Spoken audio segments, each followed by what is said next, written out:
Good morning, good afternoon, and good evening. Welcome to Scribbler on my booktube channel, BTC-TV, channel 3. This is the start of a new story, and I'm really leery about this story. I wrote this story, a long time ago. I can't even remember when. I didn't finish it, so we'll finish it as we go along, hopefully. It takes place in the Deep South. It takes place in the past. Civil rights, KKK, a lot of bad language, use of the N-word. I'm sorry, I apologize for that in advance, but what the fuck. Sorry, I didn't mean to say that either. That's just the way people spoke back then, and I won't hide that, because that's whitewashing history, and that's not the way it's supposed to be, is it? Okay, so I'm just going to dive into this, and we're just going to try it out and see what happens. This is the first part of it. This is chapter 1, and this is a long chapter. It's like 20,000 words long, like that, 40 pages or whatever. But hey, let's just see what happens, and we'll go from there. Here we go. Freedom House, chapter 1. In 1955, the Klan lynched Daddy from a lamppost in front of the church. They burnt the church down at the same time. They didn't give a reason for it. They just assumed that everyone knew. We did. It was a dozen years before Mama said anything to me about it. 10 years after that, and she was ready to throw it in my face like it was my fault. I thought maybe she'd forgotten that I was there when it happened. When she finally did say something, all she said was that Daddy's death served as a warning to anyone who thought the times were changing, like Dylan said in that song back in the 60s. I told her it wasn't just the song people wanted to believe in. There was more to it than that, and besides, the song wasn't written to support any particular belief or cause. It was just a song. It was never just a song, she said quickly, and there was venom in her tone. I told her people wanted to believe in Dylan's song as much as they wanted to believe that the times really were a-changin'. His voice was a celebration of the times, a cry for the youth of our day to wake up to what was happening around us, like Kennedy calling for volunteers to the Peace Corps. She looked at me with that knowing look she had, something all too familiar to me, and said, "You can't compare Dylan to Kennedy, because as far as she was concerned, Dylan would win out every time." "The world doesn't need politicians as much as politicians say we do," she went on. "That's how they justify their livelihood. How else do you think someone like Kennedy got elected president?" She used to laugh at the idea of LBJ banging on the White House door for someone to let him in. He was nothing more than a country bumpkin, was how Mum said it. And if they remember him for anything, it'll be to blame him for everything that went wrong, like Vietnam. It was his tough luck to follow Kennedy and his carnival into that fancy royal court they called the White House. What was it they called it back then? The New Camelot? Why would they let him in? He reminded me of that little man with the mustache dragging his shovel and pulling a garbage bin behind as he scoops up horse shit after the parade's already gone by. And when the parade did go by, he was too busy trying to pick up the pieces of a foreign policy that seemed weak and colonial at best. I asked her how she could still think that way when it was so long ago and so far removed from where we were now. Kennedy was certainly not the diplomat his father was, and as far as his domestic policy, he didn't stand a chance with that Congress, she went on, as if she hadn't heard a thing I'd said. "History won't be kind to Johnson, not like it will be to Kennedy," she said, even though it was Johnson who pushed the Civil Rights Bill through. "How long do you think it'll take the country to forgive Kennedy for the Bay of Pigs? Or the Cuban Missile Crisis? I'll bet you they've already forgotten, or at least forgiven him. They were calling him a hero after the Bay of Pigs, when it was his fault in the first place. He was the one who told the CIA it sounded like a good idea to let the Cuban immigrants go down there and begin with. If they wanted to mount their little invasion at the Bay of Pigs, he told them we'd support them. Glad to. But then they got caught. What was he thinking? That they'd just walk in and take over? That was his idea of a foreign policy? I told Mama that she had it all wrong. There was more to it than that. There's always more to it than you see on the surface. He inherited the Bay of Pigs from Eisenhower. It wasn't his decision to go ahead with it. Had already been decided long before he became president. I told her Kennedy was a good man. He was young and he was handsome. He had a beautiful wife and 2 gorgeous children. Who could ever forget little Johnny Jr. saluting at his father's grave? He was popular. She laughed at that. Popular. He only became popular after he died, and he barely won, remember? When Nixon won, he won by a landslide. That's popular. Do you think anyone will remember it was Kennedy who sent the troops into Vietnam? Of course not.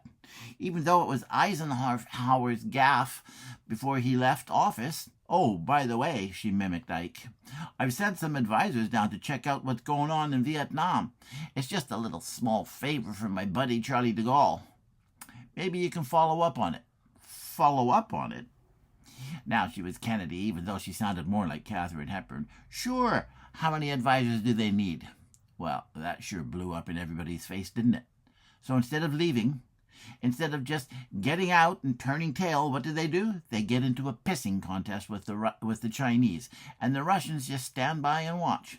But the French, the ones who started it all in the first place, they're thinking, maybe we should just leave while we still can before it's too late.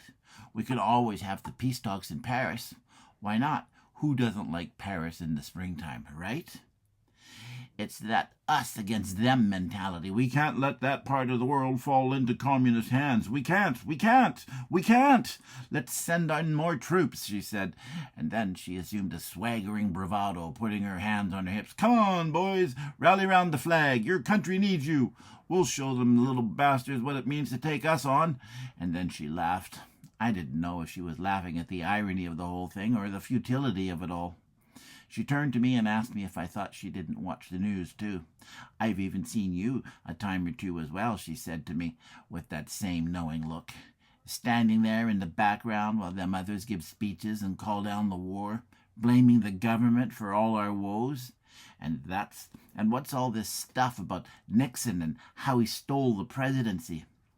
He was the greatest man I never voted for. I told her I preferred staying in the background. I was never one for being in the limelight. I didn't like getting involved in riots and demonstrating anymore because people got hurt. I hadn't been involved in anything since Kent State. As for Nixon and his presidency, all I could say to her about that was that the system worked. Republicans and Democrats, liberals and conservatives, they all agreed that he had to go, I said. And when they brought the impeachment orders out and he resigned, all we could say was that it worked. The system works, Mama, I told her. I wouldn't be too sure about that, Mama smiled. Have you seen this Ford guy? I had to smile at that. He was the best they could come up with, she asked. They've made the man into a laughingstock with his golf slices and his always bumping into things. What kind of an image is that for the presidency? I wasn't going to argue with her about that one. I was working for the Carter campaign, trying to register voters just like I'd done with Humphrey, Muskie, and McGovern before them. With Carter, I thought Mama might actually register to vote for the simple reason that he was a Southerner. She hadn't voted since Daddy died. She hadn't done much of anything since Daddy died. You're just like your friends on TV, she went on. You think you can change the world and the way things are, even going as far as using Daddy's death as a rallying cry. We don't want to use Daddy's death as a rallying cry, I told her, but she wasn't listening to me any more than I was listening to her. Maybe that's what's wrong with the world today. Nobody listens to what anyone else has to say. I think with the 60s being over, we still held on to our optimism and hoped to bring it into the 70s with us. But it was a matter of the old guard against the new. It was the established order against the countercultural revolutionaries, that us against them mentality again, the same one Mama complained about with her generation. And so far, the 70s hadn't started off too well, had it? There was Kent State, for one thing. That was where Mama saw me on TV. The world isn't ready for change, she told me, and there's nothing you can do about it, no matter how hard you try. I told her we didn't want to change the world. If the Peace Corps taught the world's youth anything, it was that you can't fight the establishment or the status quo with an idea born of naivete.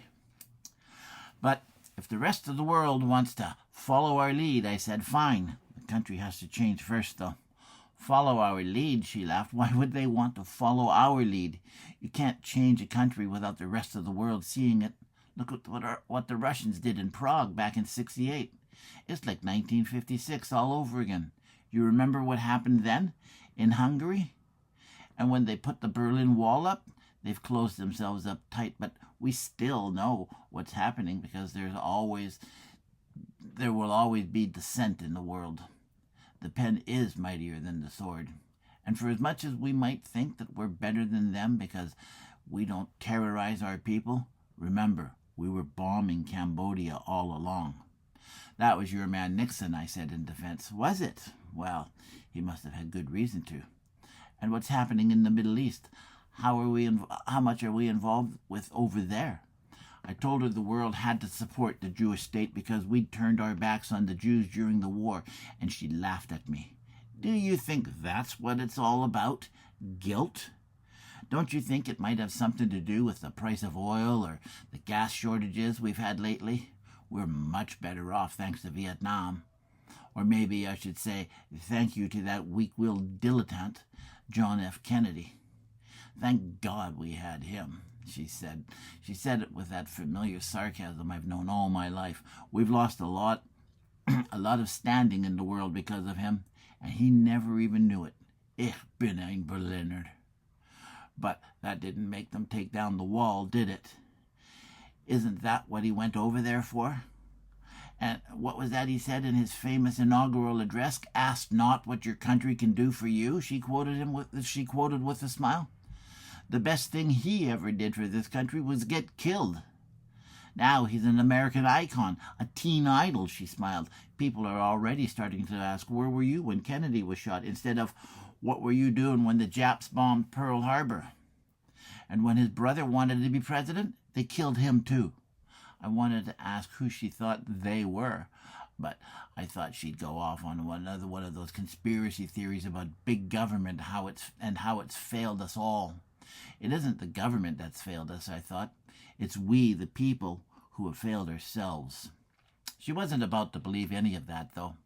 She had to blame someone for Daddy's death, and if that meant Kennedy or Johnson or even King himself and the whole civil rights movement, so be it, just as long as it was someone.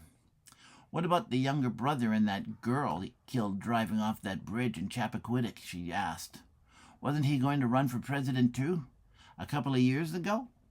Maybe he'll run for president again one day. The greatest president who never was. If they can forgive his brother for being a womanizer, they can forgive him for being a drunk. But you wait, you'll see. Now that they've killed King, everything will fall apart. Daddy's death will have been for nothing. Look at all the riots and fires that happened all over the country right after he died. He's preaching love and nonviolence, and what do these people do? Burn the cities down. There's a righteous ending to a noble cause for you. She sighed and heaved her shoulders up like there was nothing she could do about it. And then she looked at me and asked why I was bothering her with politics. Her life would be so much easier if I just left her alone. Exactly, I thought. There you go. I've done it. I'm sorry, I did stumble a few times. It's like my bad. Okay. Anyways, that's the beginning of the story, the start, as we say. It does get interesting, and I'm just gonna leave it at that, and we're gonna call it a day because it's Saturday at 20 to 2 in the afternoon. This is the latest I've ever done. I wasn't able to get to it this week because the construction guys are here. They're renovating the bathroom, and there was hammering and nailing and all sorts of shit going on. It was just like loud. And I can't do it in the evening. Then we're getting dinner and all that stuff ready. So, we're doing it today, and it's going out tomorrow, and I hope it works. Alrighty? I'll catch you later. Same bat time, same bat channel. Arrivederci. And I'm turning it off.